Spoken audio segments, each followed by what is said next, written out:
Krishna was in Gokul, having fun in the cowherd community. One day, all the Gopa boys decided to have a picnic by the riverside. They got up early in the morning, gathered their horns and playthings, and took their food from their mothers, gleefully went off to the woods for a picnic, and let the calves graze close by. Though their mothers had ensured they were washed and well dressed, the boys jumped into the river. They swam, splashed, and chased frogs right to the other bank of the river. When they got out of the waters, they dried themselves and played dress-up by decorating themselves with feathers and leaves for fun. They played pretend by taking on different roles like police and thief, king and his courtiers. They ran off into the woods to find new things and report them to Krishna and Balarama. That day, the boys saw a huge python-like hill with a big cave. Look at that! Is that a monstrous cave of this huge hill? Or some demon? Some said, well, let us go in and see for ourselves. The more careful young Gopa boys said, what if it is a monster? Let us go back to Krishna.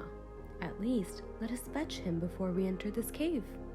Scaredy cats, you scamper off while we explore and tell all about this cave to Krishna. When the older boys teased the younger ones too joined the older ones and went into the cave saying, we're not afraid at all. Deep down they said themselves, Krishna will find us for sure if we get in trouble. The calves too followed the boys into the cave. But it wasn't actually a cave. It was Aghasura, disguised as a python, with his mouth wide open to gulp down all the Gopa boys and Krishna and Balarama, along with the calves. Of course, Krishna knew this. As the Gopa boys entered the python's mouth, the Lord rushed in after them. Before Aghasura could close his mouth, Krishna enlarged his body to such an extent that Aghasura couldn't breathe and died. The Lord then rescued all the Gopa boys and the calves and came to the banks of Yamuna. The Devatas were overjoyed at seeing evil Aghasura die. They celebrated with all pomp. Seeing the Devatas partying, dancing, singing, and drumming, Brahma came out. He wanted to see for himself how wondrous this Lord was.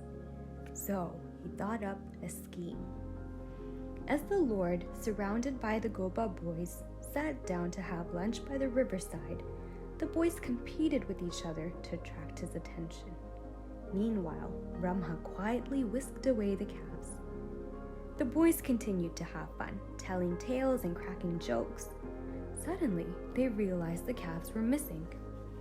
Krishna said, keep telling your stories. Sridhama will be the judge. I will get the calves. Brahma waited for this opportunity and whisked the boys away next. He put a spell on the boys. They slumped into a sleep. Then he hid the calves and boys carefully in a cave. He wanted to see what Krishna would do. It is one thing to overpower a demon like Aghasura, but what will the Lord do against me, the mighty Brahma, who created all these worlds? Ha! There is no one greater than me. I am supreme. When this Gopa boy begs me to return the calves and boys, I will scoff and say, thus Brahma was gloating. The Lord knew what Brahma was up to. He thought of a way to teach him a lesson and give joy to the cowherds and cows at the same time. Lo and behold, the Lord became all the boys' calves and the things that the boys and calves had.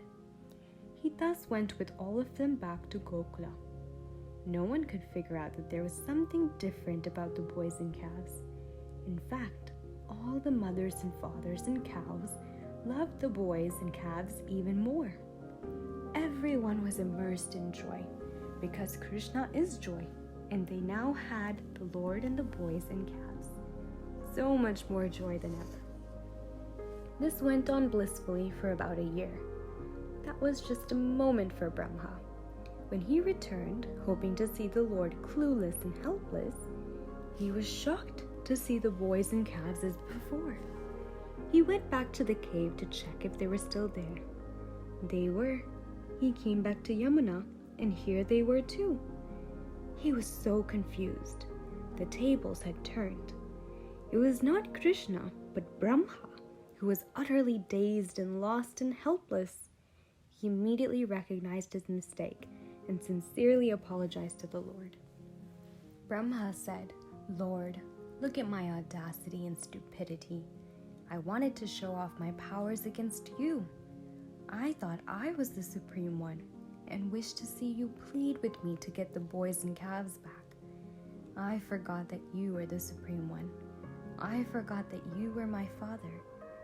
I came out of your navel, O Narayana. I create these worlds as inspired and aided by you. Please pardon my arrogance that made me whisk off calves and boys like this, for no other purpose than to brag that I could do something like this. I will never again indulge in such behavior. I will always be humble and never misuse my powers." Krishna smiled kindly. Brahma's confusion was gone. He returned the boys and calves. The Lord withdrew in himself the boys and calves and objects that he had created. Things were back to normal. Brahma became better as a result of this episode. Such is the way the Lord as Father corrected even Brahma, lovingly and patiently.